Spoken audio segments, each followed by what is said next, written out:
పథకాల మీద మనకు తెలియదు. పవన్ కళ్యాణే తెలియదా లేక పవన్ కళ్యాణ్ కదా ఆయన చేసే పదాలు అర్థం కాదు. అంటే ఇప్పుడు డిప్యూటీ సీఎంగా ఉన్నారు ఏపీకి ఆయన. సో ఏం గమనించట్లేదు మీరు ఆయన గురించి? గమనించే వాళ్ళు ఆయన వల్ల మనకు ఉపయోగం ఏం లేదు. ఓకే. అంటే ప్రభుత్వంలో ఆయన సెకండ్ టు నెంబర్ 2 ముఖ్యమంత్రి తర్వాత ముఖ్యమంత్రి. అవునవును. ఆ పదవికి ఏమైనా న్యాయం చేస్తున్నారా?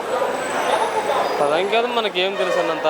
మనకి మన ఊరికి ఏందో మనం ఏందో అవన్నీ మనం పట్టించుకో. సో మీరు చెప్పిన గ్రామాల్లో రోడ్లు ఆయనే మంత్రి, గ్రామీణాభివృద్ధి శాఖ మంత్రి ఆయనే. అవునులే. ఆ శాఖ ద్వారా రోడ్ల వరకు ఇబ్బంది లేదు ప్రభుత్వం. అంటే అయితే పట్టించుకోవట్లేదు. సరే, తెలంగాణలో కూడా పోటీ చేస్తామంటున్నారు పవన్ కళ్యాణ్ గారు. తెలంగాణలో పోటీ చేస్తే అక్కడ ఎలా ఉంటుందో మనకేం తెలుసు అన్న. కదా కలిసే ఉన్నాం కాబట్టి రాష్ట్రం. అవునులే. ఎంతవరకు ప్రభావం చూపిస్తారు? కొన్ని 3 పార్టీలు అయితే ఆడ కూడా. అవును. విజయ్ గారి లాగా ఈయన సింగిల్ వెళ్ళి సీఎం అవుతారు. విజయ్ అంటే అది టాలెంట్ వేరు. అంటే విజయ్ గారు ఎంత పెద్ద హీరో తమిళ్లో, మరి ఇక్కడ పవన్ కళ్యాణ్ కూడా అంత పెద్ద హీరో ఈ ఉమ్మడి 2 రాష్ట్రాల్లో. అలాంటప్పుడు డైరెక్ట్గా సింగిల్గా పోటీ చేయాలా? అది సింగిల్ గా చేస్తే నేను అడిగే ప్రశ్న కూడా చెప్పలేం కదన్న మనము. సరే, మన ఏపీ గురించి మాట్లాడుకుందాం. మన ఏపీలో సింగిల్ గా వెళ్తా పవన్ కళ్యాణ్ గారు రారు. ఎందుకు 170 స్థానాలు సింగిల్ గా వెళ్తే రారనుకుంటున్నారు? సరేలే, చెప్పలేం కదా మనకి. మీ ఉద్దేశం అయితే రారు. ఓకే.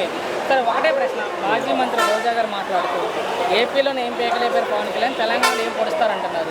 ఆ వ్యాఖ్యలతో మీరు ఏకీభవిస్తారా?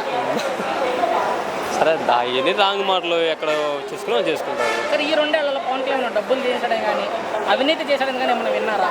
ఏంటండి? ఈ 2 ఏళ్లలో పవన్ కళ్యాణ్ డబ్బులు తిన్నారని కానీ అవినీతి సంపాదించారని మనం విన్నారా? అదే విన్నా. మొత్తం ఒక మాటలు మీ అభిప్రాయం అంటే పవన్ కళ్యాణ్ గారి మీద? ఇబ్బంది ఏం లేదు.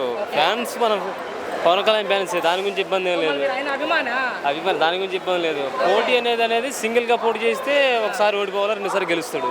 చూద్దాం ఆయన ఏం చేస్తాడు. ఆయన ఏం చేస్తాడు. Thank you.